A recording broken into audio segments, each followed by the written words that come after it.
يما موالي الهوى، يما موالية، يما موالي الهوى،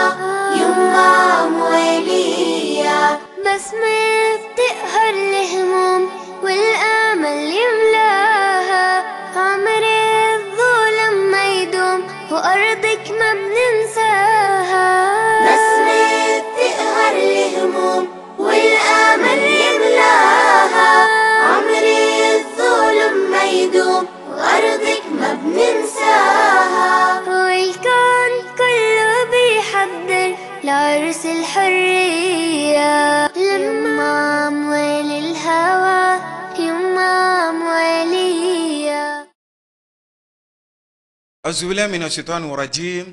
بسم الله الرحمن الرحيم. الحمد لله رب العالمين. Ambe masara mani foka abargada halimi sonani ka bidunya irana abuka ka jabarani so mandila jen wati na ni oyenyeta tv ni doko tilenyeta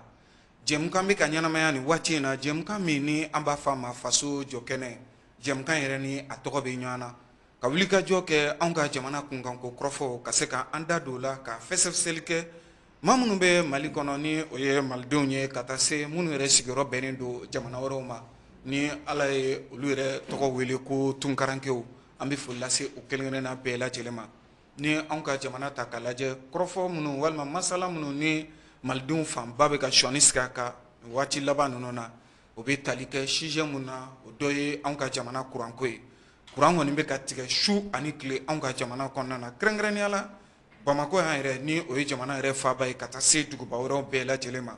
o togo kelen na diɲɛ kɛlɛbolo min bɛ anw ka jamana kɔnɔ n'a bɛ f'a ma ko MINUSMA ni ye MINUSMA ta k'a lajɛ waati min kalifalen don o la ni a bɛ renouveler san o san juin kalo tile 30 o waati bɛ kun cɛ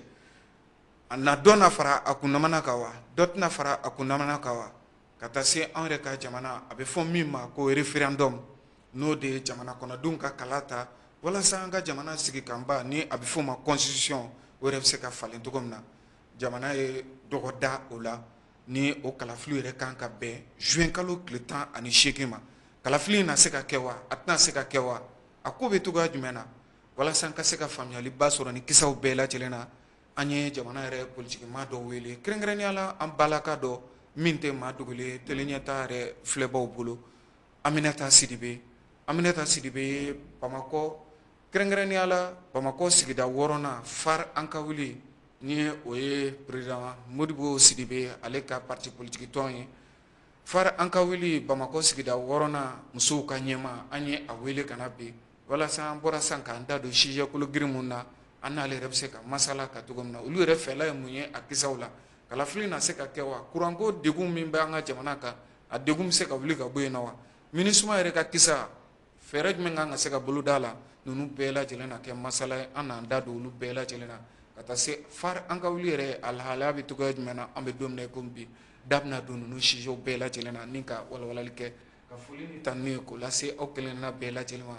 danaya tali la ka da ɲɛta TV kan ka sababu kɛ kunnafoniw yɛrɛ dicogo ni masalaw yɛrɛ kɛcogo ye yanni an ka taa ɲɛfɛ ka kuma di an balimamuso ma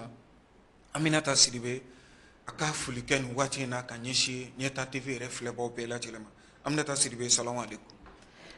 Wa alaikum salam rahmatullahi ta'ala wa barakatuh. Somɔgɔw bɛ di? Baasi fosi tɛ alhamdulillah. Alhamdulillah. FAR an ka wuli tɔndenw bɛ cogo di? Yan'an ka an da don o la an b'a fɔ ko awuzu billahi mina shaitani rajim. Bisimilahi rahmani rahim. An bɛ Ala fo k'a barikada. An bɛ sɔli an ka kiraba kan n'o ye Muhamadu ye sallallahu alaihi wa sallam. An bɛ maliyɛn cɛman ni musoman bɛɛ lajɛlen fo. Mali kɔnɔ ani Mali kɔkan ka teleɲɛta baarakɛla bɛɛ lajɛlen fo ka tila k'an lajɛlibaga bɛɛ lajɛlen fo o kɔ tɛmɛnen kɔ ka bɔ yen an bɛ FAR an ka wuli cɛ ni muso bɛɛ lajɛlen fo an b'a daminɛ an ka président na ni o ye Modibo Sidibe ye premier ministre kɔrɔ don n'o ye FAR ɲɛmɔgɔ ye bi an bɛ FAR den bɛɛ lajɛlen fo communiste kɔnɔ an bɛ maliyɛn bɛɛ lajɛlen fo donc an bɛ kuma daminɛ ni o ye. Ayiwa foli diyara an ye an bɛ i yɛrɛ fo k'i waleɲuman dɔn bari anw ka jamana kɔnɔ musow sen donni politique la o kɛra koba ye min ni muso bɛ ka cɛsiri kɛ bibi in na an ka jamana yɛrɛ fantan naani bɛɛ lajɛlen na e fana y'o musoba dɔ ye bamakɔ sigida wɔɔrɔnan na tuma o tuma n'an ye wele bila i ma k'an ka n'an da don jamana yɛrɛ sujet d'actualité la bɛ boli ka na ka na an ka wele jaabi an bɛ o bonyamasegin kɛ ka taa i yɔrɔ Aminata Sidibe kalanakaw ka Aminata Sidibe communiste Aminata Sidibe ayiwa i yɛrɛ tɔgɔ ka ca kosɛbɛ kosɛbɛ Aminata Sidibe parti politique tɔn walima fanga ɲini tɔn min filɛ nin ye an ka jamana kɔnɔ n'a bɛ f'a ma FAR an ka wuli FAR an ka wuli yɛrɛ a bɛ cogo jumɛn na bi yanni an ka tɛmɛ ni ɲininkali tɔw ye. Bon Ɲamile alhamdulillah an b'a fɔ ko FAR an ka wuli basi foyi tɛ FAR kɔnɔ bi. D'abord FAR ye parti ye mɔgɔw b'a fɔ ko politique tɔn tiɲɛ de don mais ne b'a fɔ ko jamana jɔn tɔn anw ye o de ye parce que an ka ɲɛmɔgɔ a ma foyi yira an na FAR kɔnɔ ni faso kanu tɛ an ka tagabolo bɛɛ la a n'a kɛwale bɛɛ la an y'a ye a la k'a fɔ ko jamana in kanu de b'a la malien kanu de b'a la wa il est fier d'être malien o de la an tugulen don a kɔ FAR yɛrɛ an bɛ don min na i ko bi alhamdulilayi Mali fantan naani bɛɛ kɔnɔ diɲɛ fantan naani bɛɛ kɔnɔ an bɛ ka wulikajɔw kɛ fan caman pour que ka a yira jamana kɔnɔdenw na k'a fɔ ko anw ye maliyɛnw de ye politique mɔgɔya tɛ mɔgɔ bɔ i fasodenya la fo n'i kɛra fasodenjugu ye donc anw ye politique mɔgɔw ye mais anw ye fasodenw de ye an ka jamana ɲɛtaga ani an ka jamana sinsinni a n'a lakana o de ye anw hakilina n'a miirina ye FAR kɔnɔ o de y'a to an ye wulikajɔ caman kɛ nin waati laban ninnu na ka se Mali fan caman na pour que ka taa an hakilina yira k'a yira u la u k'a dɔn k'a fɔ ko FAR ye parti politique min ye an ye politique tɔn min ye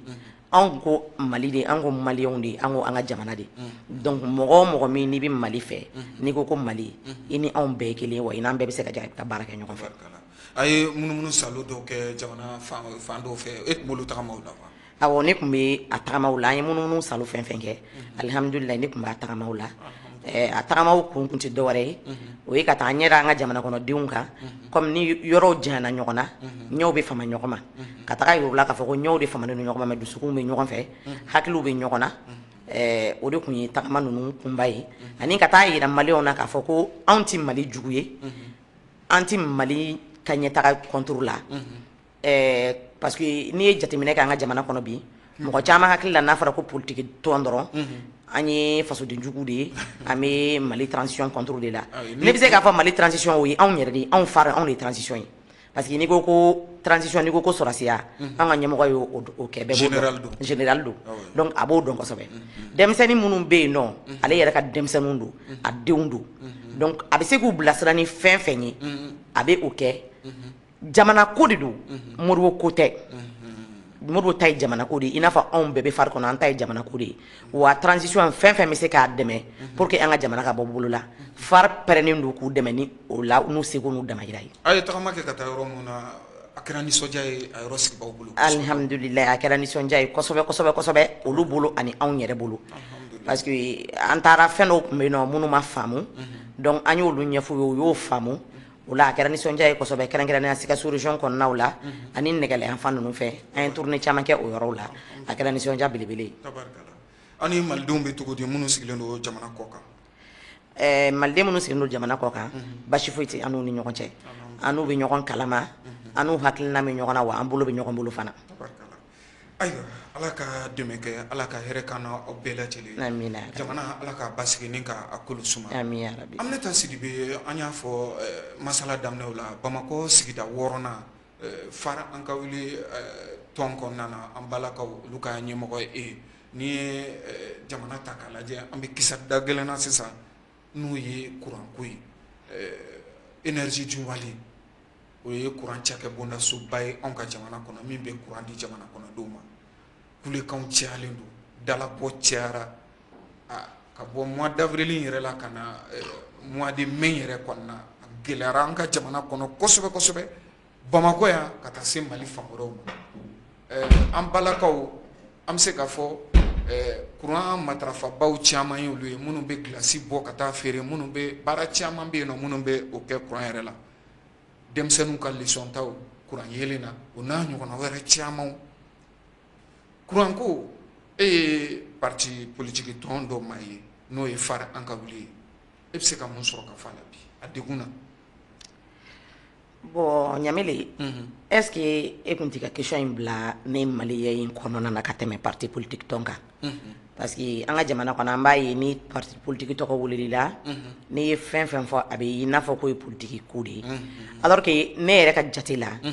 politique tɛ fasoden juguya ye quoi. Politique mɔgɔ yɛrɛ yɛrɛ ye mɔgɔ de ye min bɛ jamana dɛmɛ min mako b'a ka faso la n'i y'i dontɔ ye politique la dɔrɔn i mako b'i ka jamana de la ka da tagabolo ɲuman kan o ye ne hakilina ye o ye anw ka parti yɛrɛ tagabolo ye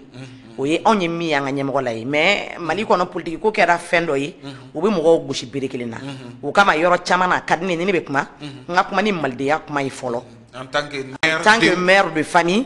ne ye denba de ye n ye dutigimuso de ye donc ne bɛ se ka Mali gɛlɛya fɔ hali ni politique ko tɛ bon mais kuranko in Ɲamele tiɲɛ ni Ala ka kan a kɛlen don dekun ye jamana kɔnɔ bi degun don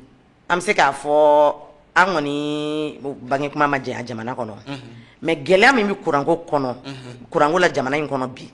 ne yɛrɛ kɔni depuis ne kɛra mɔgɔ ye ne tun b'a ɲɔgɔn ye fɔlɔ ɲinan kuranko degun bɛ cogo min ne tun b'a ɲɔgɔn ye mais u b'a fɔ cogo min na bon forokura bɔ tɛ ɲa wɔyɔ kɔ dɛ ni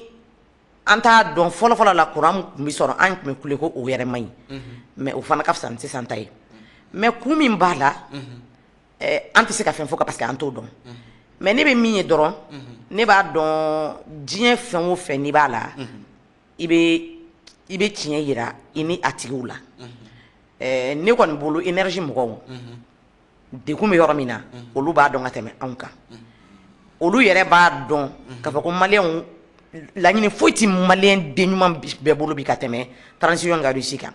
donc ne b'a dɔn mɔgɔ si tɛ Mali kɔnɔ min b'a fɛ ka kɔlɔlɔ lase u ma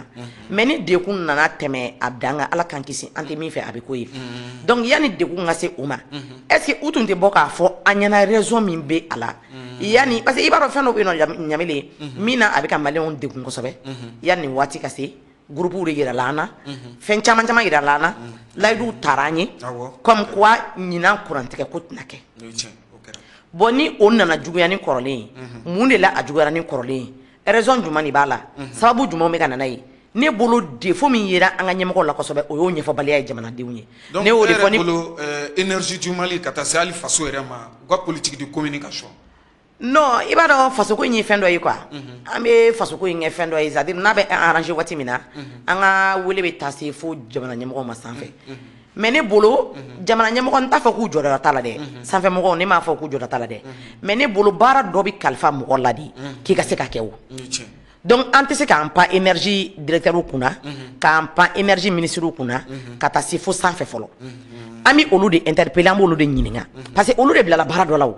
baara in kalifalen don olu de la olu de bɔra k'a fɔ an ɲɛna k'u bɛ se k'a kɛ donc maintenant n'u ma se k'a kɛ mun de kɛlen don k'u bali k'a kɛ kun jumɛn na a ma se ka kɛ olu de kan k'o fɔ an ɲɛna parce que finalement a bɛ kɛ problème ye olu tɛ fɛn fɔ jamana ɲɛmɔgɔ minnu y'olu bila baara la olu hakili la ko baara bɛ ka kɛ mais dugumamɔgɔw degunnen don baara la bon n'a continue n'o sira kan a bɛ kɛ kɔlɔlɔ ye min bɛ se ɲɛmɔgɔ ma ka sɔrɔ ɲɛmɔgɔ ma fɛn kɛ donc moi je pense que nin yɔrɔ la an bɛ énergie directeur de interpeller ani énergie ministre vraiment parce que Ɲamele il faut que an ka tiɲɛ fɔ ɲɔgɔn ɲɛna bɛɛ b'a dɔn ɲinan sunkalo kɛra degun min kɔnɔ bɛɛ b'a dɔn denmisɛnninw parce que an ka jamana ye jamana dɔ ye ni tile bɔra a funteni ka bon kojugu an ka dugukolo funteni barika ka bon kojugu a supporteli ma nɔgɔ mɔgɔkɔrɔbaw bɛ yen nɔ i bɛ taa sɔrɔ ni courant bɛ yen hali ventilo min bɛ sɔrɔ k'o fiɲɛ k'o kan o b'u bali banajugu caman ni fɛn caman bɛ yen nɔ o bɛ f'u la bon e bɛ ka ale bɛ ka a tɔgɔ de glace fonds ni fɛn minnu fɔ olu ye musow ka sɔrɔdaw de ye o n'a fɔra ko mɔgɔw bɛ dɔɔnin-dɔɔnin sɔrɔ o wagatiw de la k'u yɛrɛ nimisi wasa k'u ka magow dilan n'a ye ni o waati nana kɛ kurantigɛ waati parce que hali an filɛ nin san yɔrɔ an bɛ ka bɔ tilema in kɔnɔ dɔɔnin an bɛ ka don samiya kɔnɔ bon ni kurantigɛ nana stabiliser sisan o kɔrɔ tɛ k'a fɔ ko kurantigɛ kuranko problème banna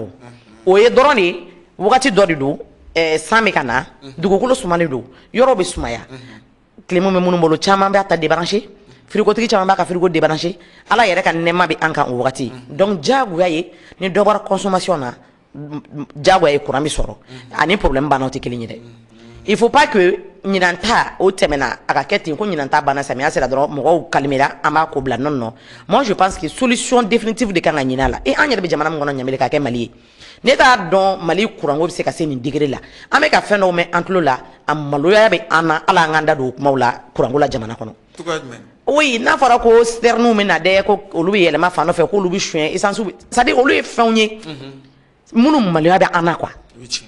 olu mɛni jamana kuturu kɔnɔ olu mɛni maloya bɛ an na quoi vraiment olu fɔli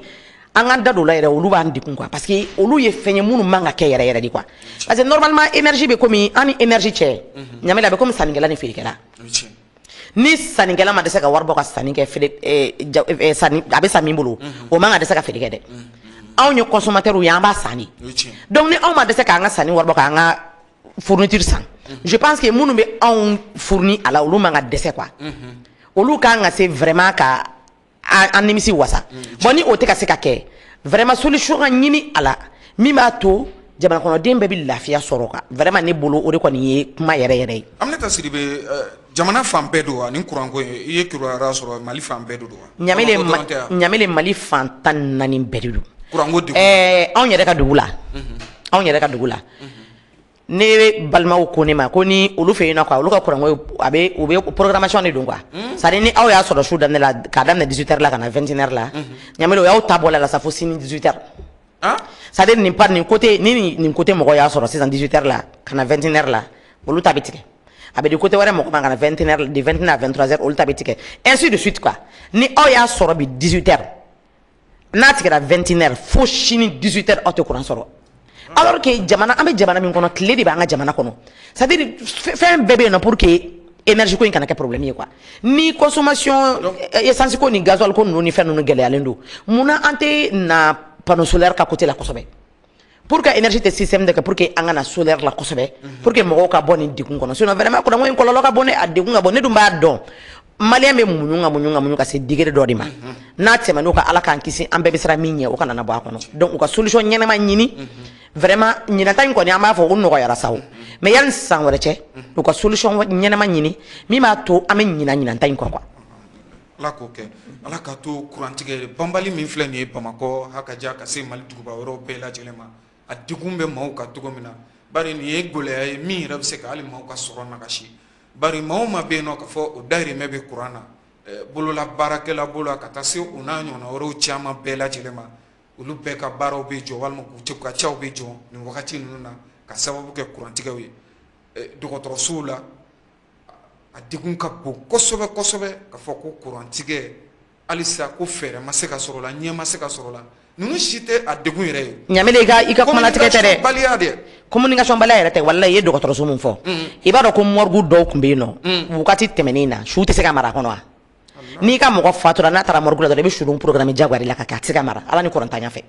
yɔrɔ o degun bonyana kosɛbɛ dɔgɔtɔrɔso kuturu la yɔrɔ o degun bonyana kosɛbɛ ka sababu kɛ kuran mɔgɔ bɛ fatu wa n'a fɔra ko ka su mara morgue la su yɛrɛ marali morgue la o tun tɛ se ka kɛ bilen a bɛ opération salle kɔnɔ tuma min na adamaden posɔnnin dalen don kuran tigɛ kuran bɛ tigɛ bon n'a fɔra ko an ka baara kɛ n ko mɔti non ɲamele a tɛ se ka fɔ ka ne d'o f'i ɲɛna a ka gɛlɛn quoi parce que n'i ko k'i b'a fɔ cogo dɔ la a bɛ kɛ komi n'a fɔ i bɛ mɔgɔ dɔ contrôler an tɛ mɔgɔ contrôler dɛ anw ye maliyɛnw de ye an ka jamana ka ɲɛtaga an b'o de ɲini an tɛ mɔgɔ contrôler an tɛna bila mɔgɔ contrôler an bɛ jamana de fɛ wa an bɛ jamana bɛ bɔ bolo la cogo min na an b'o kuma de fɔ o tɛ se ka mɔgɔ bila mɔgɔ contrôler quoi. ala ka an ni sababa bɛɛ Aminata Sidibe bugunatigɛ sɛbɛn dɔ bilara sen kan anw ka jamana ɲɛmaaw fɛ n'an bɛ f'a ma ko carte d'identité biométrique carte d'identité biométrique a jirala k'a fɔ nin bɛna kɛ sɛbɛnfura ye ni farafinna jamana tilebi jamanaw ta k'a lajɛ n'a bɛ fɔ o ma ko CEDEAO an ka taga ni ka segu bɛ nɔgɔya o kɔnɔ a bɛna kɛ ka carte n'a nɔrɔ bila a bɛna kɛ tuguni fɛnɛ ka kɛ sɛbɛnfura ye min bɛ kɛ kalata sɛbɛn ye anw ka jamana kɔnɔna na ka taa se o n'a ɲɔgɔnna wɛrɛw ma carte d'identité biométrique ko kuma fɔra waleyaw kɔni walima a diliw walima a bilali sen kan o daminɛna commissariat ka taa se gendarmerie ni yɔrɔ caman ma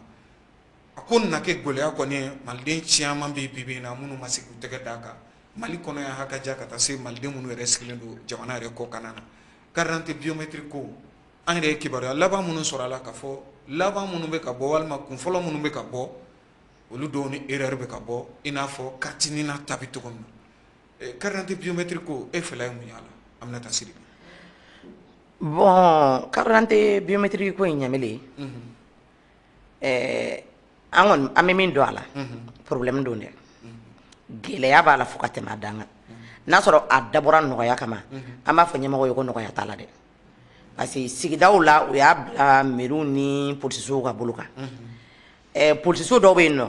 n'i taara k'i mago bɛ carte i bɛ fɛ ka tigɛ carte biométrique ko in ɲɛnabɔ n'u ye tɔgɔ sɛbɛn bi c'est à dire sisan ni bi tɛ tɛnɛ yan n'i taara i tɔgɔ sɛbɛn bi tile 10 bi kɔ de e ka enregistrement e ka enrôlement bɛ daminɛ e ka baaraw bɛ se ka kɛ e tɔgɔ bɛ sɛbɛn ka bila tan la fo tile 10 bi quoi et puis don o don u bɛ mɔgɔ 20 dɔrɔn de ta mɔgɔ 20 bon e ka maliyɛn jate minɛ an bɛ don min na i ko bi ne ma dila hali ni maliyɛn 20% ye sera k'a ka carte sɔrɔ dɔrɔn tɛ dɛ ka enrôlement yɛrɛ kɛ fɔlɔ enrôlement kɛ 20%. 20% ne ma dila n'o kɛra quoi bon n'a y'a sɔrɔ o sɛbɛn de kan ka kɛ an ka kalata sɛbɛn ye ne hakili la degun bɛ sɔn ka y'a kɔnɔ kosɛbɛ dɛ degun b'a la fo k'a dan tɛmɛ parce que maliyɛn fanba yɔrɔ ni 20% m'a sɔrɔ ou bien n'a sɔrɔ ta danna 20% ni ma les 80% olu bɛna ka kalata kɛ cogo di olu hakilina bɛna dɔn kalata la cogo jumɛn o mana kalata bɛna kɛ ni o 20% de ye wa hali o 20% min filɛ i b'a fɔ i y'a fɔ cogo min na dɔw m'u ta sɔrɔ u kɔni enrôlé mais u m'u ka carte sɔrɔ mais hali minnu y'u ta sɔrɔ fana a caman ni erreur nana k'a sɔrɔ hali o erreur kun corrigera a enrôlement kɛtɔ o bɛ a ɲini ka erreur corriger ka bɔ carte ɲinina mais o n'a ta bɛɛ carte ni erreur bɛ ka na donc maintenant bon mais ne kɔni b'a dɔn ɲɛmɔgɔ minnu b'a ɲɛ an ka danaya b'u kan quoi an ka danaya b'u kan wa an ka dɛmɛ b'u yɔrɔ bon ne bolo u bɛna solution ɲini a la ni en tout cas an bɛ sira min kɔni kan nin ye kalata tɛ se ka kɛ ni carte d'identité biométrique in ye nin cogo la tan donc ni kalata de kan ka kɛ i b'a fɔ a programme n'o cogo min na ne dalen don a la k'a fɔ k'u bɛna na solution wɛrɛ ɲini ka na ni fɛn wɛrɛ ye kalata bɛ se ka kɛ nɔgɔya la ni fɛn minnu ye ni carte d'identité ko in tɛ ou bien solution parce que hali n'a fɔra ne kɔni ɲɛ t'a la sans solution immédiate min bɛ se ka sɔrɔ carte d'identité ko in na k'a fɔ ko maliyɛn bɛɛ ka carte d'identité in sɔrɔ au moins maliyɛn 80% k'a sɔrɔ intérieur ni extérieur la o yɛrɛ ne bɛ ka nin min fɛ nin ye Bamakɔ de ye o ɲamele Bamakɔ ta ka nɔgɔn sinon kɔfɛla ninnu na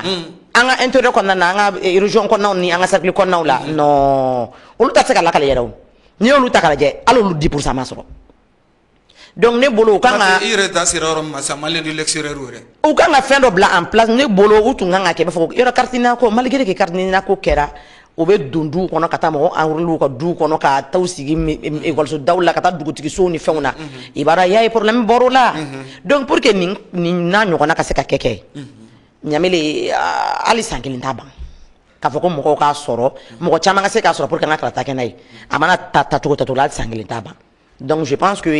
a bɛ se ka kɛ an ka carte d'identité nationale ye mais min ye k'a fɔ ko k'a kɛ kalata sɛbɛn ye ne ma deli k'o bɛ se ka kɛ quoi. jamana faamaw tulo b'i la an b'a jigiya k'a fɔ u na wulikajɔw ni cɛsiriw bɛɛ lajɛlen bila sen kan min bɛ se ka kɛ sababu ye bugunnatigɛ sɛbɛn kura min bilalen filɛ nin ye sen kan an ka jamana kɔnɔ n'a bɛ fɔ a ma carte d'identité biométrique a ko bɛ se ka lateliya cogo min na walima maliden bɛɛ bɛ se k'a sɔrɔ lafiya kɔnɔ k'a sɔrɔ a ma kɛ ni degun ye a ma kɛ ni tɔɔrɔya ye a ma kɛ ni surafɛn bɔ ye an ka jamana kɔnɔna na kɛrɛnkɛrɛnnenya la maliden minnu sigilen don kɔkanna na ni ye hali an yɛrɛ tɛnku jamana min bɛ yen kɔnɔwara jamana ta k'a lajɛ maliden min bɛ yen nɔ hali ni y'a sɔrɔ a da kelen kɔni ma se ka dɔn nka dɔw y'a jira k'a fɔ a ka ca ni maa 3 ye o yɛrɛ tilankɛ ta tilankɛ o ma sɔrɔ fɔlɔ o b'a jira k'a fɔ jamana caman bɛ ten tɔ machine minnu bɛ bila ka taa k'u ka taa enrôlement kɛ a nombre ka dɔgɔ mɔgɔ minnu bɛ bila ka taa baaraw kɛ a mɔgɔw hakɛw ka dɔgɔ wa n'u taara u bɛ da jamana yɛrɛ faabaw dɔrɔn de la misali la ni ye enrôlement kɛlaw bila ka taa an kɛrɛfɛ jamana min bɛ yen nɔ n'o ye Côte d'Ivoire ye Abidjan maliden minnu sigilen don kɔnɔwari dugu wɛrɛ tɔw la olu ka kow bɛ kɛ cogo di Aminata Sidibe y'a fɔ cogo min na nin ye degunba de ye f'an ka jamana faamaw ka wuli ka jɔ k'a la ka hakili jagabɔ k'a la min bɛ se k'a to bugunnatigɛ sɛbɛn kura in ni a bɛ fɔ a ma carte d'identité biométrique a bɛ se ka sɔrɔ lafiya kɔnɔna na cogo min na ayiwa Aminata Sidibe an y'a ye k'a fɔ nin dɔgɔkun kɔnɔna na kalafiliw bolo dali walima a bɛ fɔ min ma ko référendum jamana kɔnɔdenw k'u dungɔ ta walasa jamana yɛrɛ sariya sunba a bɛ se ka falen cogo min na a kuma nana caya tuma min na le 18 juin o dati nana fɔ an ka jamana yɛrɛ jabaraniso la ni o ye ORTM ye 18 juin a élection na se ka bɔ wa a tɛna se ka bɔ wa e fɛlɛ ye mun y'a la ni ala sɔnna ma baro tako filanan na an bɛ segin ka na faso jɔ kɛnɛ émission kɛnɛ kan walasa Aminata Sidibe a ka se ka na i nɛn don ni ɲɔgɔn cɛ ka walawalali di يما موالي الهوى يما موالية يما موالي الهوى يما موالية بسمة بتقهر الهموم والأمل يملاها عمري الظلم ما يدوم وأرضك ما بننساها بسمة بتقهر الهموم والأمل يملاها عمري الظلم ما يدوم وأرضك ما بننساها والكون كله بيحضر لعرس الحرية لما أموال الهوى يما أموالية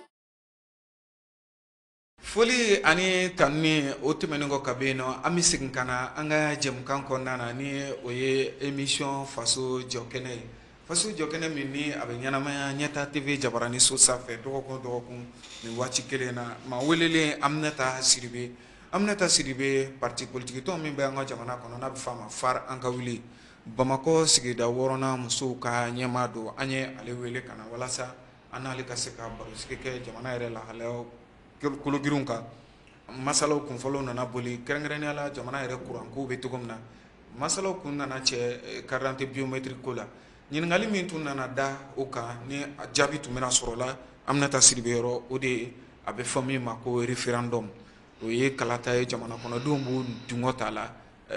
an sɔnna walima an ma sɔn walasa jamana yɛrɛ sigi kanba yɛrɛ ni a bɛ fɔ o ma constitution o bɛ se ka falen cogo min na kalafiliw kɔni bolo dalen don ka bɛn ni juin kalo tile 18 san 2023 min ni an fila kɔnɔna na Aminata Sidibe e ka yeta ye mun y'a la ani ka hakilinata bon an b'a fɔ ko ala k'an ka jamana kolo suma amina ala k'an ka jamana basigi amina ala ka cɛ bɛn ni kanbɛ don maliyɛnw ni ɲɔgɔn cɛ amina ɲamile ne b'a dɔn jamana in kɔnɔ ne ma d'a la ko mɔgɔ bɛ jamana in kɔnɔ n'i bɛ i yɛrɛ dɔn maliyɛn ye n'i b'i yɛrɛ wele maliyɛn wele i yɛrɛ la a yɛrɛ la ni o bɛ jamana in bin n'i fɛ bɛɛ lajɛlen hakilina en tout cas mɔgɔ parce que i nana mɛn ko n bɛ fɛ ka nin kɛ jamana kɔnɔ n bɛ fɛ ka kɛ nin n bɛ fɛ ka nin kɛ jamana de bɛ yen fɔlɔ quoi donc jamana fɛn min b'a to ni jamana bɛ kɛ yen ne b'a dɔn bɛɛ ka laɲini o kɛcogo ɲuman ye référendum ko in ne hakilina ye min ye a la ni a sera ka kɛ ko ɲumanba don n'a sera ka kɛ jamana kɔnɔ kɛcogo ɲuman na kɛli ko tɛ mɛ a kɛcogo ɲuman parce que ɲamile an b'o de fɔ halisa an b'a deli ala ka jisuma kɛ tɔɔrɔw kan ni mankanw kan an ka jamana kɔnɔ en tout cas ne kɔni bɛ min dɔn référendum ko la a kɛli n'a kɛbaliya ko tɛ fɔlɔ mais ne b'a ɲini an ka jamana ɲɛmɔgɔw fɛ référendum n'u b'a kɛ u ka fɛɛrɛ kɛ a ka kɛ bɛn kɔnɔ a ka kɛ keleya kɔnɔ parce que an ɲɛ b'a la tendance dɔw wuliwulilen don fan dɔw fɛ minnu bɛ k'u plaignent an tɛ jɛni ni an tɛ jɛni ni bon kuluba fila b'an ka jamana kɔnɔ minnu bɛ fɛ ka ɲɔgɔn sɔrɔ a ko la an b'a ɲini Asimi fɛ an b'a wele interpeller a kɛrɛnkɛrɛnnenya la u ka lajɛ u ka fɛɛrɛ ɲini u ko la mankan kana wuli an ka jamana kɔnɔ Mali ye bɛn jamana de ye Mali ye keleya jamana de ye depuis lawale la mɔgɔw bɛnnen don sigi de la jamana kɔnɔ yan o de y'a parce que ni mɔgɔw n'aw kunna ɲɔgɔn fɛ ka sɔn ɲɔgɔn ta ma o de b'a to aw bɛ se ka sigi ɲɔgɔn fɛ donc vraiment u ka solution ɲini o la fɔlɔ ɲamina ne bolo o ka gɛlɛn ni a fɔlen k'a bɛ kɛ ou bien a tɛ kɛ ye kɔlɔlɔ minnu b'a kɔnɔ n t'a fɔ ko kɔlɔlɔ misɛnninw don parce que ala k'an kisi k'an tanga misɛnman tɛ mankan na quoi mankan dɔgɔman tɛ yen donc u ka fɛɛrɛ kɛ fɛn minnu b'a kɔnɔ minnu dɔw ko k'u ma jɛ ni fɛn dɔw ye olu welela o donc halisa an ka sigi ka fɔ bila fɛn bɛɛ sanfɛ an ka weleli bila fɛn bɛɛ sanfɛ mɔgɔw k'u hakilina jira ɲɔgɔn na mɔgɔw ka bɛn kelen ma o la ni o kɛra ne hakili la ni maliyɛnw bɛnna kelen jagoya de don mɔgɔw ka lamɛn il n'est pas dit que bɛɛ bɛ se ka bɛn kelen ma quoi a mana kɛ cogo ɲamina hali ka du kɔnɔ i ye hakilina dɔ tɛ ka du kɔnɔ dugɔnɔden bɛɛ tɛ bɛn a ma mais ni fanba bɛnna min ma baara bɛ kɛ ni o ye donc fo maliyɛn bɛɛ ka dɔn bɛɛ ka sɔn k'a fɔ ko peut-être dɔw bolo u fililen don an ka ɲɛmɔgɔw dɔw bolo u fililen tɛ mais ne b'a dɔn nin bɛɛ ye Mali yɛrɛ ka ɲɛtaga ɲuman ɲinitɔ de donc minnu hakili b'a la ko tagabolo ɲuman wɛrɛw b'a la min tɛ nin ye ne bolo an k'an bolo de ɲɔgɔn ma an ka ɲɔgɔn sen bila an ka ɲɔgɔn bolo minɛ pour que an ka jamana ka bɔ nɔgɔ la ɲamele jamana in sɛgɛnna kojugu Mali in sɛgɛnna Mali in tɔɔrɔlen don donc vraiment maliden bɛɛ k'i bolo di ɲɔgɔn politique mɔgɔ ko t'a la société civile ko t'a la a tɔgɔ di force de sécurité ko t'a la an bɛɛ ye malien de ye an bɛɛ b'an yɛrɛ ye Mali de kɔnɔ an bɛɛ bɛ wele ni maliyɛnya de an bɛɛ bɛ maliyɛnya de laminɛ wa an bɛɛ ka bɔ bɛ Mali ka bɔli de la donc fɛn min bɛ se ka kɛ sababu ye ka Mali bɔ bolo la n'i y'a sɔrɔ référendum de don majɛ minnu bɛ a la an ka fɛɛrɛ kɛ an ka ɲɛɲinini kɛ olu la pour que o majɛw ka bɔ a la n'i y'a sɔrɔ an bolo maliyɛn caman de bolo ko référendum tɛ solution ye parce que i b'a dɔn ɲamɛ problème ye min ye ne yɛrɛ hakilina na quoi Mali ka problème tɛ papier ko ye quoi ayi loi ko charia ko projet ko avant projet ko wallahi Mali problème t'o ye document kun ka dɔgɔ Mali ka problème kɔrɔ quoi c'est-à-dire ɲamɛ i b'a dɔn problème min ye Mali kɔnɔ danaya mɔgɔ sɔrɔ baliya fɛn min kelen don ka maliyɛn sɛgɛn o don i m'a ye maliyɛn bɛɛ n'a fɔra ko Asimi dɔrɔn maliyɛn hali n'i bɛ sunɔgɔ la i bɛ wuli parce que an ye danaya dɔ ye a la ka danaya dɔ sɔrɔ u la an famana ka min ɲɔgɔn sɔrɔ Mali ɲɛmɔgɔw la de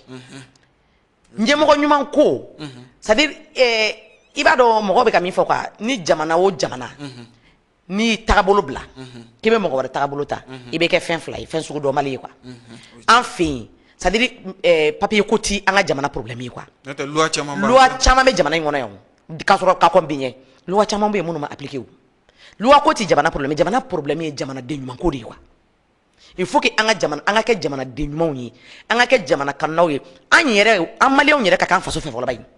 n'a fɔra ko suyɛni jɔn de bɛ suyɛni kɛ Mali kɔnɔ n ka maliyɛnw de b'a kɛ maliyɛnw de bɛ suyɛni kɛ ɲamɛ mɔgɔ kelen ka mɔgɔ 100 nin yɔrɔ dun mɔgɔ kelen ka mɔgɔ 1000 nin yɔrɔ dun est ce que o ye papier ko ye wa o tɛ papier ko ye o tɛ constitution ko ye dɛ constitution ko ye o ya mɔgɔ kelen ka mɔgɔ 1000 nin yɔrɔ dun jamana kɔnɔ constitution ko bɛ min o la mɔgɔ e bɛ na sisan k'i bɛ na ɲɛmɔgɔya la e bɛ na n'i ka projet de ye don min na i bɛ taa maliyɛnw ma a ye voté ɲɛ i bɛ na ni fɛn dɔw de i b'o yira maliyɛnw na n'i nana i b'a yɛlɛma ka k'i yɛrɛ sago ye mɔgɔ tɛ se ka kuma est ce que o ye constitution ko ye o tɛ constitution ko ye o ye ɲɛmɔgɔw ta fanfɛ yɔrɔ ye ɲɛmɔgɔ ɲuman ko de bɛ an na a bɛ fɔ min ma ko leadership ko de bɛ an na kosɛbɛ ka tɛmɛ papier ko kan kelen a filanan ɲamele kɔmɔgɔ ko yɛrɛ fana b'an na ni élection daminɛra sisan ni kalataw daminɛra sisan jɔn de bɛ 400 minɛ ka taa voter e yɛrɛ ni ala cɛ la e b'a dɔn 400 min bɛ ka d'i ma mais ɲamele ne bɛ da ko ne bɛ kɛ candidat ye ne bɛ fɛ ka kɛ candidat n ka jamana kɔnɔ e ɲamele kɔni b'a dɔn ko wari tɛ ne bolo mais ni jamana kɔnɔdenw ko ne ma 400 d'u ma o tɛ voter ne ye ni n taara juru ta ka na 400 d'u ma n'u voté la n ye ni nana il faut que n ka sonyɛni kɛ pour que k'o sara kɛ donc jamana kɔnɔdenw yɛrɛ de bɛ ka jamana ɲɛmɔgɔw bila sonyɛni na a y'a yira mɔgɔw la k'a fɔ ko 400 ko tɛ i bɛ se ka 400 san 5 n'o ye kalo o ye san 400 de i bɛ se ka jamana feere o de do kɛ 400 san 5 mɔgɔ bɛ se ka jamana feere o kama cogo di donc je pense que maliyɛnw ɲɛ bɛ ka yɛlɛn kosɛbɛ an bɛ problème o problème ni Mali b'a kɔnɔ wallahi Danbele ɲɛmɔgɔ ɲuman ko danaya mɔgɔ ko c'est à dire u y'an ma yɛlɛ sanfɛ k'a ju tigɛ n'an ye k'an nɛgɛn k'an janfa quoi ɲɛmɔgɔ caman tɛmɛna minnu ye an ka jamana mara n'u y'an janfa de quoi o problème de b'an na ka tɛmɛ problème bɛɛ kan donc référendum ko in nin m'a fɔ dɛ k'a kana kɛ mais ne kɔni bɛ min dɔn nin référendum tɛ dɛ hali ni nin kɛra ka tila ka san 5 ka référendum wɛrɛ kɛ ka dɔ wɛrɛ kɛ hali ni don o référendum kɛra jamana kɔnɔ en tant que jamana kɔnɔden yɛrɛ ma kɛ jamana fɛ ɲɛmɔgɔ minnu bɛ na jamana kɔnɔ en tant que an b'an ka jamana kanu ka jamana bila fɛn bɛɛ sanfɛ c'est à dire an ka ma famille d'abord bɔ a la an ka cher moi d'abord bɔ a la ne yɛrɛ fɔlɔ an k'o bila quoi n'i nana ɲɛmɔgɔya ɲini jamana kɔnɔ ni jamanadenw ye danaya kɛ ka jamana kalifa i la i nana ɲini kun dɔ de kama vraiment i k'o baara ka kɛcogo ɲuman na quoi u ka ɲɛmɔgɔ minnu bɛ nalen u ka c'est à dire changement caman kan ka don jamana in kɔnɔ quoi wallahi ɲamele ni o donna jamana kɔnɔ ni e ye suyɛni kɛ juge min ye jugement kɛ ka e juge kojugu k'a ɲini an bɛ jamana min kɔnɔ i ko bi jamana min kɔnɔ zon yɛrɛ ma juge bɛ siran zon ɲɛ ka tɛmɛ jamana kɔnɔdenw kan o ye mun ko sugu ye o tɛ olu est ce que o ye constitution ko ye wa o tɛ constitution ko ye o yɛlɛma de kan ka don jamana maracogo la Asimi a ka d'an ye parce que an ye hɔrɔnya ye a la an ye danaya ye a la an ye maliyɛnw de ye politique mɔgɔ ye jamana kɔnɔden de koyi an bɛ jamana ka ɲɛtaga de nɔfɛ wa sababu o sababu bɛ na n'an ka jamana ka ɲɛtaga ye an pɛrɛnnen don k'o accompagner n'o ye anw tɛ ala deli i n'a fɔ maliyɛn ɲuman bɛɛ foyi ka transition in sɔrɔ ni hɛrɛ tɛ an bɛɛ bɛ fɛ a ka ɲa de a ka yɛlɛ sanfɛ u kana lajɛ k'a fɔ ko mɔgɔw bɛ kuma minnu fɔ kuma dɔ la minnu hali n'a man d'u ye u k'a ye u k'olu lajɛ ni dɛmɛ ye u kana olu ye ni tɔɔrɔ ye quoi k'a ye an bɛ fɛn minnu fɔ i bɛ taa sɔrɔ jamana kɔnɔden 100 de b'a fɔ 1000 de b'a fɔ anw tulo b'a mɛn solution foyi tɛ olu bolo ka na pour que Asimi ninnu k'a mɛn mais anw de bɛ k'u da ye an bɛ fɛ a ka ɲa de o de b'a to an bɛ kuma caman fɔ ani an b'u contrôler la o tɛ kelen ye dɛ ni mɔgɔ kɛra nin transition contrôle la c'est que i bɛ maliyɛn contrôler la o kɔrɔ i t'i yɛrɛ fɛ de parce que an ɲɛ b'a la olu nana min kɛ sisan nin san damadɔ in kɔnɔ Mali ye san joli kɛ n'an bɛ problème na n'o ma se ka kɛ n'i y'a ye an b'an disi gosi ni maliyɛnya ye bi an bɛ se k'a fɔ a parti o ye olu ka kɛ ye quoi donc an tɛ se ka kɛ i mana kɛ cogo cogo i mana kɛ maliyɛn sugu sugu i b'a dɔn ko ko dɔ kɛra quoi i b'a dɔn ko yɛlɛma dɔ nana fan dɔ fɛ quoi donc majɛ minnu b'a la an b'olu ɲɛfɔ ɲɔgɔn ye de pour que u ka faamu donc e yɛrɛ bolo référendum ko in na ayiwa nka hali référendum le 18 juin an n'a tɔ man jan bilen sɛbɛn kalata sɛbɛn ko na kɛ cogo di pereperelatigɛ ba ma di o fɛnɛ kan carte d'électeur kɔrɔlen min tun b'an bolo wa o de bɛna kɛ ka walima carte de bɛna kɛ k'a kɛ sa wa carte biométrique in de bɛna kɛ wa olu si pereperelatigɛ ma di a la a ko bɛna gɛlɛya dɛ bon ayi a tɛ gɛlɛya ne bolo olu tɛ se ka kɛ gɛlɛya kɔnɔ quoi parce que date dɔ kun fɔra min tɛ nin ye o bɔra ma mun de kama ko parce que ko labɛnw ma sabati o de fɔra o donc n'i y'a ye date nana fɔ i bɛ taa sɔrɔ labɛnw sabatilen don an dalen don an ka ɲɛmɔgɔw la o awɔ an dalen don o la ɲamele i bɛ se ka kɛ ko mɔgɔ ɲuman ye n'i ma da i ka ɲɛmɔgɔ la o ayiwa Aminata Sidibe an bɔra sisan k'a fɔ carte biométrique maliden min y'a sɔrɔ a tɛgɛ yɛrɛ la o kɔni ka dɔgɔn ni i ka sarakati bɔr'o ka Bamakɔ yɛrɛ tile dugu kɔnɔna na i bɛ mɛn ka sɔrɔ i m'i tɛgɛ da o tigilamɔgɔ kan mɔgɔ min y'a ka carte biométrique sɔrɔ a tɛgɛ la nka ka taa ye k'a fɔ ko o bɛ se ka maliden bɛɛ k'o sɔrɔ yanni le 18 juin cɛ o kɔni gɛlɛya kɔni b'o ko la hali n'i y'a sɔrɔ an dalen don an ka ɲɛmɔgɔ non ɲamele il faut que an ka fɛn dɔ fɔ a ka faamu quoi u ma bɔ k'a fɔ mɔgɔ si ɲɛna ko élection bɛna kɛ ni carte biométrique in de ye o u m'a fɔ ko référendum bɛna a fɔra k'a bɛna kɛ kalata sɛbɛn ye d'accord mais est ce que a fɔra ko a bɛna k'a ye sisan sa a bilala sen kan n'a sera ka kɛ ni bɛɛ sera k'a sɔrɔ ka bɛn n'a ye a bɛ kɛ n'a ye mais ni bɛɛ ma se k'a sɔrɔ ka kɛɲɛ n'a ye solution caman baden bɛ yen pour que kalata ka se ka kɛ ka sɔrɔ ka carte biométrique tɛ o kɔrɔlen an tun bɛ kalata kɛ a tun tɛ kɛ ni carte biométrique ye o an tun b'a kɛ ni sɛbɛn wɛrɛ ye mun tɛ carte biométrique ye o donc n'i y'a ye u y'a fɔ tan carte nin na tun b'a kɛ et puis carte d'électeur tun bɛ bɔ o carte d'électeur bɛ bon carte d'électeur bɛ se ka bɔ a bɛ se ka ne bɛ ka min f'i ɲɛna quoi a mana kɛ cogo cogo la ne kɔni ka hakilina ni n ka jate la n'i y'u kelen ka fɔ ta k'u bɛ a bɛ kɛ c'est que fɛn caman bila n'u sen kan pour que a ka se ka kɛ pour que a ka kɛ réussite parce que u yɛrɛ b'a dɔn c'est à dire n bɛ k'o min f'i ɲɛna quoi maliyɛnw ka danaya b'u kan maliyɛnw bolo falen don u la o de y'a to an b'a jigiya k'a fɔ ko n'u ko k'a bɛ se ka kɛ a bɛ se ka kɛ quoi an hakili la mais k'a fɔ k'a bɛ kɛ ni carte biométrique ye n'o de kɔni fɔra ɲamɛ de gɛlɛya bɛ na o de kɔnɔ o kɔni o tɛ se ka kɛ mais ni solution wɛrɛ min bɛ a la ne b'a dɔn c'est sûr et certain que n'i y'a ye u ye nin fɔ u ye hakili jagabɔ kɛ fɛn caman de kan u ye hakili jagabɔ k'a kɛcogo ɲuman kan ka sɔrɔ ka na f'an ye k'a bɛ kɛ quoi ayiwa Aminata Sidibe n'i ye référendum fɛnɛ ta k'a lajɛ jamana kɔnɔden bɛɛ de kan ka sen don a baara la bɛɛ kan ka kala fili n'i y'anw ka jamana ta k'a lajɛ bi hali n'i y'a sɔrɔ an ka jamana wolomasiri tabaw n'o ye sɔrɔdasiw ye u bɛ cɛsiri la kɛlɛkɛminɛnw yɛrɛ caman bɛ ka di u ma an bɛ don min na i ko bi pankunu caman sɔrɔla nka an ka jamana fan dɔw kɔni bɛ yen gɛlɛya bɛ olu yɔrɔw sigibaw kan n'i ye ɲɔnɔ jamana ta k'a lajɛ bi farabugu yɛrɛ b'o o cogo kelen na ka taa se dɔgɔ feere n'a ɲɔgɔnnaw caman ma bi in na tagali ka taa kalafili boloda nin yɔrɔ kofɔlen ninnu na i ni terroriste ma kari ɲɔgɔn na gɛlɛyaba kɔni b'o ko la kalafili na se ka kɛ le 18 juin ɲamɛ de bɔ kuma min filɛ nin ye mɔgɔ tɛ se ka saya jɔrɔ ka tila ka toli jɔrɔ dɛ ayi anw de ko k'o ka kalafili kɛ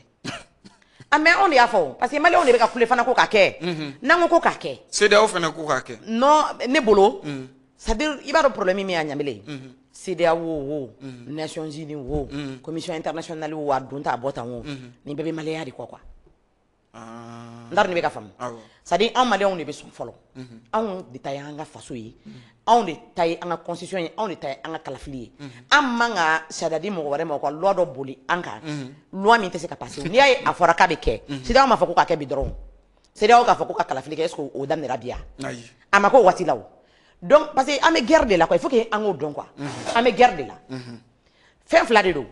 n'an ko ko ka taa kalafili la an b'a a jigiya k'a fɔ ko maliyɛn hakɛ damadɔ bɛ yen par exemple ka taa 70% ka na 80% na ni o sera ka kalafili kɛ an bɛ se k'a fɔ ko an ye kalafili ɲuman kɛ quoi sinon ɲamele n'an ko k'an ka kalafili fana kɛ ko k'a kɛ 100% ko kɛlɛ ka ban jamana kɔnɔ an bɛ se k'o fɔ cogo jumɛn na anw de bɛ ka pression kɛ minnu bɛ ka kɛlɛ kɛ jamana kɔnɔ ko ka kalafili kɛ o tɛ an bɛ fɛn dɔ fɔ ka tila ka contraire fɔ donc jamana kɛlɛ de bɛ jamana kɔnɔ donc bɛɛ b'a dɔn k'a fɔ ko jamana fantan naani bɛɛ 100% élection ka kɛ bɛɛ b'a dɔn o tɛ se ka kɛ maintenant n'an ko ka élection kɛ an b'a jigiya de k'a fɔ yɔrɔ caman bɛ yen peut-être olu bɛ se ka élection kɛ e bɛ ka farabugu ko ni fɛn minnu fɔ ɲamale n'a fɔra ko ka kalafili bila ko fo olu bɛɛ ka libérer an bɛ sɔn ka san caman kɛ tan dɛ alors que a ka kɛ e bɛ ka CEDEAO min fɔ CEDEAO mana kule cogo cogo la ni maliyɛnw ko k'a tɛ ka tɛgɛ ko CEDEAO ye ko caman k'an na yan fɛn caman fɔ an ban'o ma ma kɛ koyi u ye fɛn caman kɛ an ma sɔn ma kɛ koyi donc ni enquête ye ka min kɛ ko parce que c'est wa fɔ i bɛ taa sɔrɔ an ɲɛ bɛ o kɛcogo dɔ de la donc maliyɛnw ka sɔn en tout cas ne kɔni b'a dɔn kalafili ka kɛ ko ɲumanba de don mais min ye k'a fɔ ko kalafili fana mana daminɛ ko dɔ bɛ n'i jɔ an ma kɛ Mali fan bɛɛ dɛ les 100% n'ont pas voté ɲamile vraiment an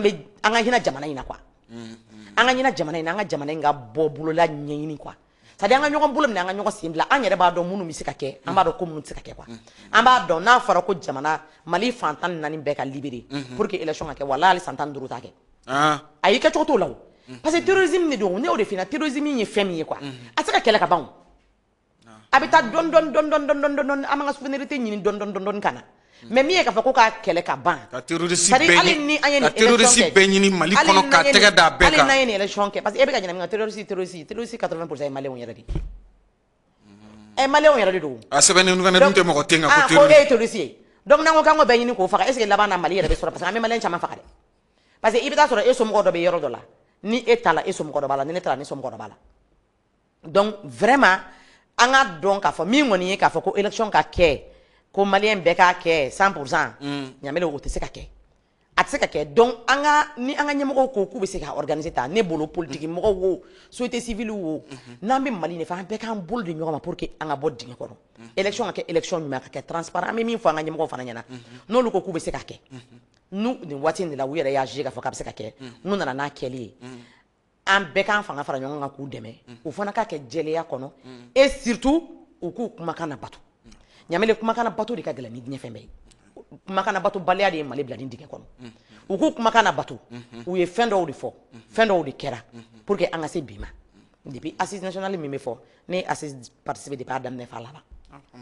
donc minnu fɔra a kɔnɔ u k'u jija u k'olu respecter mais maliyɛnw fana k'a respecter o la n'o kɛra an bɛ degun kɔnɔ an bɛ bɔ a kɔnɔ quoi ayiwa Aminata Sidibe kulu bɛ ka sɛnsɛn ka se siyan ma ɲininkali laban na diɲɛ kɛlɛbolo min bɛ an ka jamana kɔnɔ n'a bɛ f'a ma ko MINUSMA n'o ye fugulanbulamatigiw ye olu nana an ka jamana kɔnɔ ka kɛɲɛ ni an ka jamana kɔgɔdugu yan fan gɛlɛya min y'a sɔrɔ san 2012 waatiw san 2013 MINUSMA nana cogo an ka jamana kɔnɔ juin kalo natɔla o tile 30 MINUSMA a ka mandat kan ka ban walima a renouvellement ko kuma kan ka fɔ Nations Unies fɛ san 10 bɔɲɔnko MINUSMA bɛ an ka jamana kɔnɔ wulikajɔw cayalen don nin waati laban ninnu na dɔw ko MINUSMA ka taa dɔw yɛrɛ sɔrɔla fɛnɛ k'a fɔ ko MINUSMA kana taa bari ko an ka maliden caman bɛ yen minnu b'u dahirimɛ sɔrɔ MINUSMA ko la MINUSMA ko kuma cayalen don tile 2 in na e bɛ se ka mun sɔrɔ ka fɔ a la Aminata Sidibe ɲamele ala k'an bɛɛ saba ma amina rabi maliyɛn minnu ko MINUSMA ka taa o y'olu ka droit ye minnu fana ko k'a kana taa o y'olu ka droit ye bɛɛ de b'i ta fɔ n'i ka hakilina ye mais ne kɔni hakilina na MINUSMA ka contrat bɛ signé don min ka na an fɛ yan a ma fɔ ko kana baara ɲini ka di mɔgɔ ma Mali kɔnɔ koyi ka baara di jamana kɔnɔdenw ma jamana kɔnɔ o ye jamana ɲɛmɔgɔw de ka baara ye jamana ɲɛmɔgɔw de kan ka baara di u ka jamana kɔnɔdenw ma pɔnjɔ dun pɔn jɔli ye jamana kɔnɔ mɔgɔw ka baara de ye pɔn jɔli tɛ MINUSMA ka baara an tɛ se ka MINUSMA wele forage ni dɔgɔtɔrɔso équipé bon dɔgɔtɔrɔso jɔra MINUSMA m'o jɔ o a équipé a sera ka jɔ cogo min na a bɛ se ka équipé o cogo la MINUSMA man ka dɔgɔtɔrɔso jɔ o c'est à dire dɔgɔtɔrɔso jɔli dɛ forage dɛ mɔgɔw bɛ baara la dɛ ka commissariat renouvelé c'est à dire n bɛ fɛ ka min f'i ɲɛna ka ɲamele MINUSMA mana n'o projet ye o n'a sɔrɔ k'a nalen don n'o projet ye an bɛ se k'o kuma kɛ o a ma n'o kama o MINUSMA nana an ka jamana kɔnɔ ni kan dɔ de mun ma labato u nalen don an ka jamana kɔnɔ u bɛna don min u nana ni kan dɔ de k'u kana fɛn dɔ de kɛ jamana kɔnɔ u dɛsɛra ka min kɛ ni y'i wele ka na k'i ka na n dɛmɛ k'an ka don ni ɲu n'i ma se k'a ɲun damele i bɛ taa kɛ mais ne y'e wele ne dabali bannen don ko la c'est à dire ne tɛ nin yɛrɛ ne bolo nin ye faux débat de ye ka nin sama-samani ko ye jumɛn ye sama-samali ko tɛ na e nana mɔgɔ ka jamana kɔnɔ k'e nana a tigi dɛmɛ de a tigi ko karisa n ka ɲi n mago t'i ka dɛmɛ na taa e ko k'i tɛ taa ɲamele n'an ka dumuni kɛ o ye tiɲɛ ye n fara ye tiɲɛ mais a dun jagoya la kɛ n kɔnɔ b'o dumuni na dɛ kɛ n kɔnɔ b'o dumuni na dɛ n'an ka dumuni kɛ ye tiɲɛ ye karisa ne fari ka dumuni na mais a dun jagoya la kɛ n kɔnɔ b'o la anw de ko a ye na maintenant aw nana an b'an ka affaire kɛ parce que e b'a dɔn problème ye min ye jamana foyi tɛ yen min bɛ ka jamana ye jamana kɔnɔdenw kɔ parce que ne tulo bɛ kunkunkan caman na ko faamaw b'a dɔn ta c'est vrai MINUSMA nafa ni a degun min bɛ an kan faamaw b'a dɔn ne y'a sɔrɔ ministre ko ye degun ye an ka u b'a dɔn ni nafa don an ka u b'a dɔn mais ɲamili est ce que n'a y'a jateminɛ jamana kɔnɔden minnu fana b'a fɔ ko fo président de ka décision ta pour que a ka se ka fɛn dɔ ka se ka fɔ ministre ko la ɲamili ministre bɛ ka taga Ilibɛriw fourni u ka mɔgɔ minnu faga nord la e somɔgɔ dɔ b'a la ne somɔgɔ dɔ b'a la o ye président u bɛɛ ye président ya mais pour que président ko bɛ kɛ an bolo n'a b'an arranger a b'a fɔ ko ka président wele mais ni fɛn min t'an arranger an yɛrɛ bɛ wuli ko an ye kɛlɛ o kuma an ye kɛlɛ mun kɛ an filɛ nin mun nana ni transition an ma kɛlɛ dɔ de kɛ ko i bɛ ka taa o kuma an taara i bɛ ka de nɔfɛ ko i bɛ ka yɛrɛ ka kɛlɛ kɛ pour que a ka taa M5 ko kɛlɛ et pour que an y'a fara ɲɔgɔn kan ka kɛlɛ kɛ pour que i bɛ ka taa ko parce que an y'a fara ɲɔgɔn kan ko kan dɔ de b'an na ko i bɛ ka fɛn dɔ de mara o de ye jamana kɔnɔdenw ye donc ministre ko fana b'o bugura ko de kan ni jamana kɔnɔdenw parce que i b'a dɔn problème ye min ye ɲamele Mali an sɔnna o an ma sɔn o en tant que ministre bɛ yan faransi bɛ yan siga foyi t'o la o ye kelen ye a filanan ne m'a fɔ dɛ ko ni ministre taara an ka kɛlɛ Mali kɛlɛ bɛ ban dɛ ne m'o fɔ dɛ mais ne kɔni b'a dɔn ni ministre taara a lafiya ka bon an ka tɛmɛ ni ministre bɛ yan parce que ministre ka nin san 10 in nali kɔnɔna na ɲamele Mali ye mɔgɔ miliyɔn joli mɔgɔ joli bɛ ministre bolo baara la mɔgɔ 1000 ou mɔgɔ 1000 kama Mali ye mɔgɔ miliyɔn joli ka fɛn bɛ se ka dabila o kama mɔgɔ kelen ni o man gɛlɛn ni mɔgɔ 1000 ka baaraw ka wari ya mɔgɔw ni bɛ ka bɔ don o don mɔgɔw ɲɛ b'a la ko ministre ko olu nana ne hakili la ko k'u nana de ko ka na u bana mini kɛlɛkɛlaw ni ɲɔgɔn cɛ mais ni kɛlɛ bɛ anw ka c'est à dire ni a bɛ anw ni contrôle la waati min na ni anw de bɛ ka faga waati min na olu tɛ foyi fɔ olu sigilen tout est bon mais ni an ka mɔgɔw repousser la dɔrɔn olu bɛ wuli crime contre l'humanité dɛ u bɛ ka mɔgɔw faga dɛ u bɛ ka droit de l'homme dɛ c'est à dire n'a bɛ maliyɛnw ni anw de ye ko dɔ kɛ dɔrɔn droit de l'homme ko ni fɛn min na mais aw ye anw dɛmɛbagaw de ye wa ou bien aw nana anw kɛlɛli kama donc ni aw nana a kɛra sugu sugu ye de toutes les façons ɲamele n'u ko k'u bɛ ka château de dilan anw de ko an ka ɲi u ka château la n'u ko k'u nana u bɛ ka dɔgɔtɔrɔso de jɔ anw maliyɛnw de ko an ka ɲi dɔgɔtɔrɔso la n'a bɛ ka jɔ ka di anw de ma ni u nana ko u bɛna ko u bɛ ka u kɛlen don ka mɔgɔ de ta baara la olu ye maliyɛnw de ye olu tɛ se ka baara tɛ se ka diya olu ka tɛmɛ Mali kan i na ka mɛn i bɛ Mali kɔnɔ i bɛ baara kɛ Mali dɔ de kɔnɔ u bɛ ka kɛ ni jamana dɔ de tɔgɔ ye o donc mɔgɔ kelen ka hɛrɛ tɛ se ka bila diɲɛ bɛɛ ka hɛrɛ sanfɛ mɔgɔ kelen ka sɔrɔ tɛ se ka fusaya ni jamana bɛɛ ka lafiya ye parce que ministre ko in na minnu b'a la k'an ka taa n'a fɔra k'an ka vote kɛ ɲamele minnu ko ministre ka to yan ani minnu ko ministre ka taa minnu ko ministre ka taa n'i y'o tila sigiyɔrɔma 10 ye dɛ o tila kelen dɔrɔn de b'a fɔ o ɲɔgɔn sigiyɔrɔma 10 kelen dɔrɔn de bɛ sɔrɔ minnu b'a fɔ k'a ka to yan donc vraiment ministre ko in kɔni nin yɛrɛ ye faux débat de ye quoi faux débat nin ye faux débat de ye quoi mais aw nana an ka jamana kɔnɔ an k'an ta fɛ a ye taa dɔrɔn n'i y'a sɔrɔ aw tɛ ka fɛn sɔrɔ ɲamele sinon e ko ne nana n bɛ k'i dɛmɛ n'i y'a sɔrɔ dɛmɛ dɔrɔn don ni e ka sɔrɔta t'a la n'a tɛ arranger e ka hɛrɛ ta la ne de ko karisa n ka ɲi i ka dɛmɛ la i bɛ ka ne dɛmɛ min na n t'a fɛ taga e ko k'i tɛ taa halisa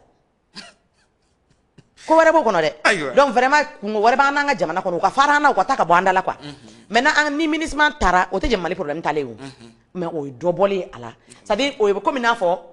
kɛnɛma jugu bɔra an na donc sokɔnɔ ko an yɛrɛ b'o comme on le dit le linge sale se lave en famille min bɛ an baliyɛn damaw yɛrɛ ni ɲɔgɔn cɛ ko mun kan ka kɛ pour que an ka jamana ka sabati an b'an ɲɛsin o ma o mais olu ka bɔ an kunna fɔlɔ quoi vraiment an tɛ nin débat na nin faux débat de ye quoi ayiwa an bɛ i fo Aminata Sidibe k'i waleɲuman dɔn e min sɔnna k'an ka wele jaabi bi an b'a jigiya k'a fɔ faamuyali caman sɔrɔla i ka nin walawalali ninnu na masala kun fɔlɔ la an da donna sujet mun na énergie du Mali kuranko degun bɛ cogo min na bi ka na se référendum date fixée ma 18 juin na i fɛla ye min ye o la ka na se MINUSMA ko yɛrɛ ma an y'o min kɛ ka masala kun cɛ an bɛ i fo k'i waleɲuman dɔn e min sɔnna k'an ka wele jaabi ka sɔrɔ ka na ka nin bilasiralikan ni walawalali ninnu bɛɛ lajɛlen di i ni ce i ni baraji dakurunya laban folikan Aminata Sidibe ɲamele n bɛ foli di d'abord n ka commune ma n'o ye commune 6 ye commune 6 Bamakɔ sigida 6 n bɛ foli di n ka phare président n ka secrétaire général n'o ye Amadou Faran Samake ani a ka section mɔgɔ bɛɛ lajɛlen n bɛ segin n tɛ sɛgɛn n tɛ ɲinɛ n bɛ président Modibo Sidibe fo o min ye faso kanu jira an na ka faso jɔ jira an na n b'a n'a ka denbaya bɛɛ lajɛlen fo ka phare mɔgɔ bɛɛ lajɛlen fo Mali fantan diɲɛ bɛɛ kɔnɔ ka teleɲɛta lajɛlikɛla bɛɛ lajɛlen fo ka tila ka baarakɛlaw bɛɛ fo ɲamele n tɛ ɲina n ka cɛkɔrɔba ni n ka musokɔrɔba bɛ mayamugu n bɛ foli k'u ye kosɛbɛ k'a ɲini ala fɛ ala k'u mɛn an kɔrɔ i yɛrɛ ɲumangana ko kalana ami donc n bɛ foli di kalanaka bɛɛ lajɛlen ma ka foli di solomaninaka bɛɛ lajɛlen ma an ka jamana ɲɛmɔgɔ an b'u fo an bɛ a ɲini ala fɛ an ka finitigi minnu tora an ka jamana ko jɔli ni jamana ko kɛlɛ la ala ka hinɛ ala k'u dayɔrɔ nɛma minnu banalen don ala ka fiɲɛbɔda d'u ma